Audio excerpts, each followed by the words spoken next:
আমার কাছে কথা হচ্ছে লোকে কার্তিক পুজোর সময় কার্তিক ফেলে, আর এই যে লক্ষ্মী ঠাকুর কে ফেলে? আমরা ফেলি। আমরা হ্যাঁ আমরা ফেলি। আমরা লক্ষ্মী ঠাকুর ফেলি, কার্তিক না। অনেকে লক্ষ্মী ঠাকুরও ফেলেছে, শুধু এই যে কার্তিক ঠাকুর ফেলে এর কোনো মানে না। ঠিক আছে, খালি ছেলেইকে হবে, মেয়ে মনে হচ্ছে হয় না মানুষের।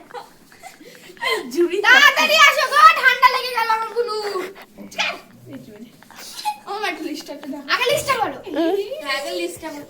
দেখো দেখো দেখো কি লিস্ট, ওদের আবদারটা কি?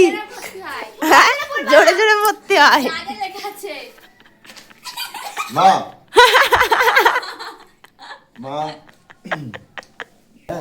মা জানো আমার দিদিরা আমাকে খুব কষ্ট করে তোমার কাছে এনেছে, তুমি আমাকে কোলে করে ঘরে ঘরে নিয়ে নিয়ে আনো। আসো, আর তুমি আমার দিদিদের সব আবদার পূরণ করো। বেশি কিছু চাই না, আমার দিদিদের শুধু চাই এই যে আবদারগুলো কি?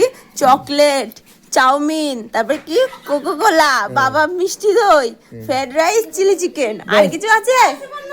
হ্যাঁ এদের কি কাণ্ড! আর ঝড়াটা এইটুকু না।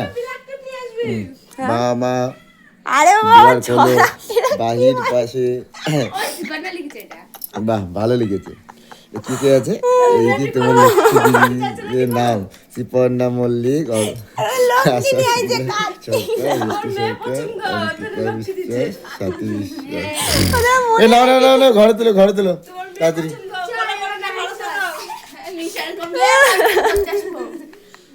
বসতে আসবি? হ্যাঁ হ্যাঁ